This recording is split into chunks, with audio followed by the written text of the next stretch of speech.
2, 1. 7 things you probably didn't know you need to know. I'm Jamie East, and this is the Smart 7. Good morning, everyone. It's Mike in for Jamie. It's World Colouring Book Day, and a very happy birthday to Kevin Smith, Edward Furlong, and Charlie XCX. There was another win for Liz Truss on Monday night as former rival Penny Mordaunt threw her support behind the Foreign Secretary's bid to become the next Prime Minister. Mordaunt said she wanted to be a signpost, not a weather vane. Ooh, nice analogy. And endorsed Truss to become the next Prime Minister in a major blow to the Sunak campaign. But I've seen enough to know who the person I'm going to put my faith in is. And that is Liz Truss. Meanwhile, Rishi has been taking a swipe at MPs who continue to support the outgoing Prime Minister Boris Johnson, including rival Liz Truss. There is a risk that people are looking at the last few months of the government with slightly rose-tinted glasses about what it was really like, because it wasn't working as it should. So with Truss still the favourite to win, it seems pretty clear who will be the next Prime Minister. Well, no, actually. As the ballots began to land on members' doorsteps on Monday, Conservative peer Lord Hayward said measuring the views of Tory membership is pretty difficult. I think there is genuinely a fair number of undecided. A ship carrying grain has left the port of Odessa for the first time since the start of the Russian invasion of Ukraine. The vessel was only allowed to leave after an internationally brokered deal to unblock Ukraine's exports got the go-ahead to ease a growing global food crisis. And the Turkish Defence Minister Akar seemed full of optimism. Our hope is for the next ships to continue without any interruption. This is purely a humanitarian issue. There are people waiting on the food issue. But the war is far from over. Following a Russian attack on the southern Ukrainian port city of Mykolaiv that killed grain tycoon Alexei Vadetursky, President Zelensky had a message for his people. Strategically, Russia has no chance of winning this war, and it is necessary to hold on, so that even at the tactical levels the terrorist state feels its defeat. Hold on in the south, in the east, and everywhere.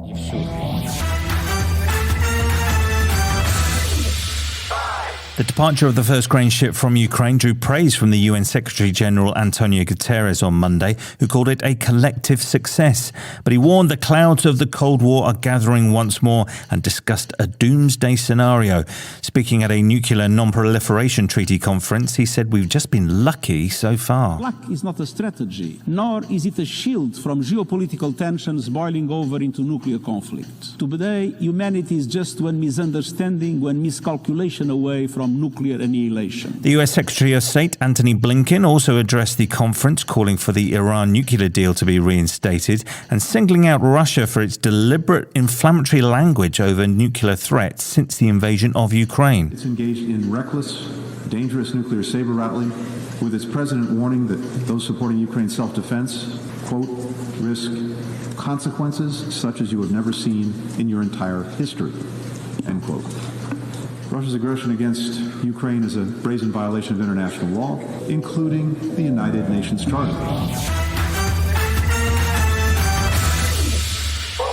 On Monday night, US President Joe Biden announced a CIA drone strike had killed al-Qaeda leader Ayman al-Zawahiri in Afghanistan. Al-Zawahiri began to lead al-Qaeda following the 2011 killing of Osama bin Laden and was considered one of the masterminds behind the 9/11 attacks. The strike took place in Kabul on Friday night and there were no civilian casualties. Barack Obama called the attack a tribute to President Biden's leadership, as well as the intelligence community who've been working for decades for this moment.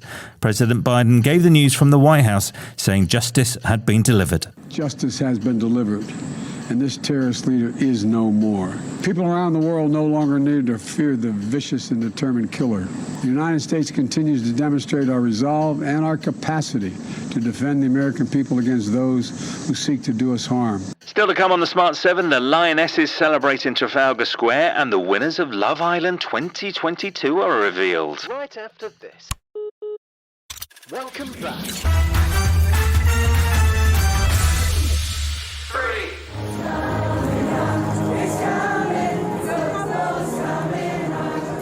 So after football well and truly came home on Sunday night, celebrations continued at Trafalgar Square on Monday as fans gathered to celebrate England's Euro 2022 success. While most of the country might have celebrated a little too hard after the Lionesses beat Germany 2-1, the Mayor of London, Sadiq Khan, arrived fresh-faced to applaud the team. Can I just say, I'm probably the only person not hungover in London today because I don't drink. It's fantastic. The vibe is amazing. These Lionesses have been history-making, record-breaking and game-changing. Meanwhile, Chelsea manager Emma Hayes explained what the win means for women's football. You don't have to walk around feeling like a second-class citizen anymore, that our sport has arrived. Davide and Ekin-Su have been crowned Love Island winners 2022 after 8 weeks of grafting, making connections and a little crawling on the terrace. The couple survived the ordeal in the luxury Mallorcan villa to win the £50,000 first prize.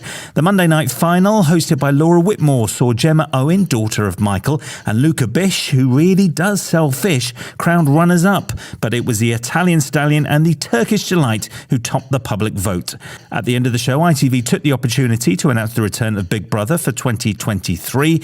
Here's Davide and Ekin-Su speaking to their fans, following the result. I can't believe it. I think everyone's winners in here. Yeah. I just feel really lucky We're to all be here. four great couples.